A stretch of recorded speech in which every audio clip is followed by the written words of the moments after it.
Hello friends, welcome back to my YouTube channel. दोस्तों, मैं Prince Dwivedi स्वागत करता हूं आपका अपने यूट्यूब चैनल पे। दोस्तों, आज की इस वीडियो में हम पढ़ने वाले हैं section 17 of the Indian contract act, जो कि फ्रॉड के बारे में बात करता है। वैसे तो दोस्तों, मैंने पहले ही फ्रॉड के ऊपर वीडियो डाल दी है और बहुत ही अच्छी वीडियो डाली है, बहुत सारे व्यूज़ गए हैं उसमें, जिसका लिंक डिस्क्रिप्शन में दिया हुआ है। अगर आपने नहीं देखी है तो देख लीजिएगा, लेकिन वो थोड़ा पुरानी हो चुकी है, इसलिए मैं सोचा कि इसको फिर से एक्सप्लेन किया जाए बहुत अच्छे तरीके से और थोड़ा डिटेल मैनर में।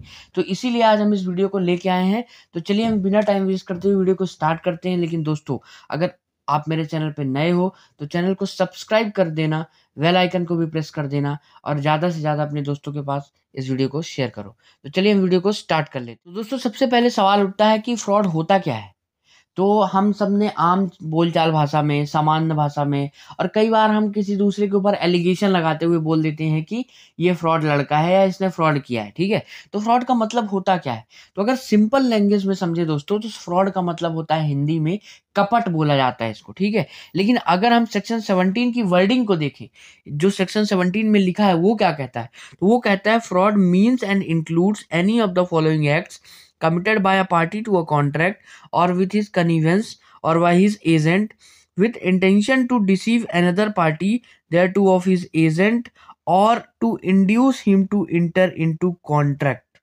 ठीक है दोस्तों, मतलब कहने का दोस्तों इसका है कि फ्रॉड का मतलब होता है कोई भी ऐसा एक्ट जो कि कॉन्ट्रैक्ट के पार्टी द्वारा किया जाता है। अब आपको पता है कि कॉन्ट्रैक्ट में दो पार्टीज होती हैं, तो किसी भी एक पार्टी के द्वारा या फिर उसके एजेंट के द्वारा या फिर कनिवेंस में, कनिवेंस का मतलब है दोस्तों मिलकर, या जिसको आप बोलते हो मिली भगत करके। ठीक है, तो मतलब कि किसी भी पार्टी के एजेंट के द्वारा या पार्टी खुद या फिर मिल करके, मिली भगत करके कोई ऐसा एक्ट करता है जिसका उद्देश्य क्या है? टू डिसीव अनदर पार्टी, सामने वाली पार्टी को धोखा देना है या सामने वाली पार्टी के एजेंट को धोखा देना है, या फिर उसको इंड्यूस करना है कि वो कॉन्ट्रैक्ट में इंटर करे, मतलब उसको मजबूर कर देना है कि वो कॉन्ट्रैक्ट करे। तो ऐसी चीज को दोस्तों फ्रॉड बोला जाता है। अब इसमें यहाँ पे बोला है कि फॉलोइंग एक्ट्स, कौन कौन से एक्ट हैं जो फ्रॉड की कैटेगरी में आते हैं? तो कुछ ऐसे एक्ट मतलब सेक्शन 17 में दिए हैं जो फ्रॉड की कैटेगरी में आते हैं। जैसे कि दोस्तों, पहला एक्ट है कि the suggestion as a fact that which is not true by one who does not believe it to be true. इसका कहने का मतलब दोस्तों कि मान लो एक बंदा है जो आपको सजेशन दे रहा है किसी चीज के बारे में कि हाँ ऐसा कर लो, और जिस चीज के बारे में वो सजेशन दे रहा है उसको खुद बिलीव नहीं है कि वो जिस बारे में सजेशन दे रहा है वो सत्य है या नहीं है, वो ट्रू है कि नहीं है। तो ऐसी चीज भी फ्रॉड की कैटेगरी में आएगी दोस्तों। दूसरा पॉइंट यहाँ पे क्या बोलता है दोस्तों कि the active concealment of a fact by one having knowledge और बिलीफ ऑफ द फैक्ट।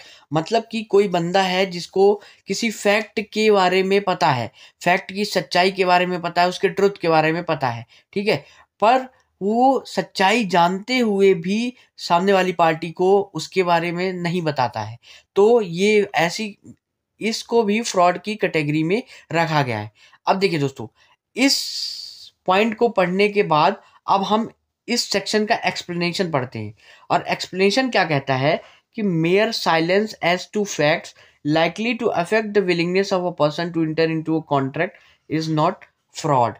देखो यहाँ पे क्या बोला गया है कि अगर कोई बंदा किसी फैक्ट के बारे में सच्चाई जानता है और वो सामने वाली पार्टी को उस सच्चाई के बारे में नहीं बताता है तो फ्रॉड की कैटेगरी में आएगा। लेकिन यहाँ पे क्या बोलता है कि उस कंडीशन पे जहाँ पे अगर आप सच्चाई बता देते हो तो सामने वाला कॉन्ट्रैक्ट नहीं करेगा, ऐसी कंडीशन अगर होती है तो वहाँ पे आपका चुप रहना फ्रॉड की कैटेगरी में नहीं आता है।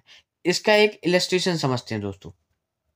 ए जो है वो बी को अपना घोड़ा बेचता है, ऑक्शन करके, नीलामी करके ए जो है बी को अपना घोड़ा बेचता है, और ए जो है वो जानता है कि मेरा घोड़ा जो है अनसाउंड माइंड का है, मतलब कि पागल है।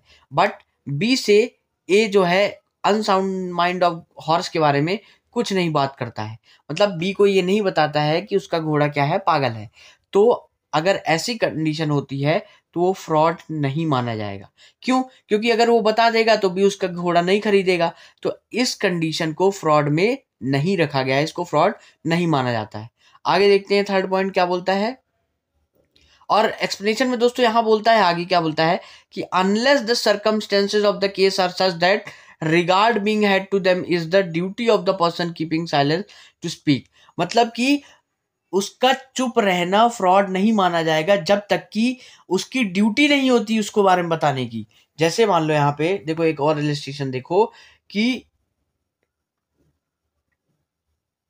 बी जो है वो ए की डॉटर है, मतलब बी जो है वो ए की क्या है, पुत्री है, बेटी है ए की, और अभी अभी जस्ट कम ऑफ एज, मतलब अभी अभी वयस्क हुई है, मतलब मेजर हुई है, 18 साल से ऊपर हुई है। यहाँ पे रिलेशन है बिटवीन द पार्टीज, ए और बी के बीच में रिलेशन है, ठीक है।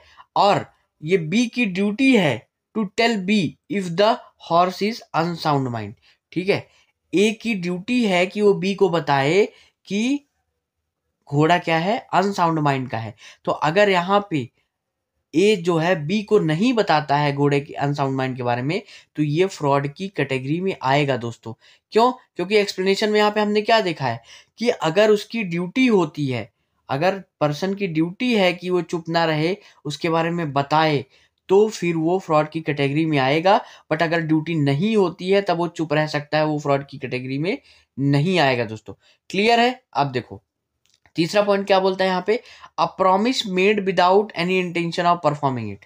कहने का मतलब कि अगर दो पार्टी हैं, एक पार्टी को मतलब कॉन्ट्रैक्ट कर लेते हैं, लेकिन वो प्रॉमिस इसलिए बोल रहा है कि अभी प्रॉमिस कर देते हैं, बाद में हम इसको परफॉर्म नहीं करेंगे, मतलब उसका परफॉर्म करने का इंटेंशन ही नहीं है, वो बस ऐसे ही क्या कर देता है, प्रॉमिस कर देता है। तो ऐसी कंडीशन भी फ्रॉड की कैटेगरी में आती है, ठीक है। अगला देखते हैं, any other act fitted to deceive, मतलब कोई भी ऐसा एक्ट जो धोखा देने के उद्देश्य से किया गया है, वो भी फ्रॉड की कैटेगरी में आता है, ठीक है। आगे देखते हैं लास्ट वन क्या कहता है दोस्तों, कि any such act or omission as the law specially declares to be fraudulent, मतलब कोई भी ऐसा एक्ट या फिर कोई भी ऐसा ओमिशन जो किसी लॉ के द्वारा स्पेशल रूप से डिक्लेयर किया गया है कि ये फ्रॉड है, तो वो भी क्या है, वो भी फ्रॉड की कैटेगरी में आएगा दोस्तों।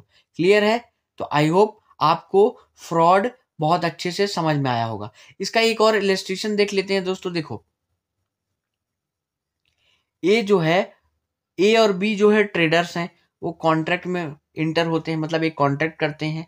ए has a private information of a change in prices which would affect B's enter into contract, मतलब ए और बी जो है क्या है, एक मतलब ट्रेडर है, व्यापारी हैं, और दोनों एक दूसरे के साथ क्या करते हैं, कॉन्ट्रैक्ट करते हैं। अब देखो यहाँ पे ए को कुछ प्राइवेट इंफॉर्मेशन पता है, जो कि अगर वो बी को बता देगा तो बी उसके साथ कॉन्ट्रैक्ट नहीं करेगा। तो अगर ऐसी कंडीशन में ए चुप रहता है तो ये फ्रॉड नहीं कहलाया जाएगा। तो दोस्तों ये था section 17 of the Indian contract act. I hope आपको बहुत अच्छे से समझ में आया होगा।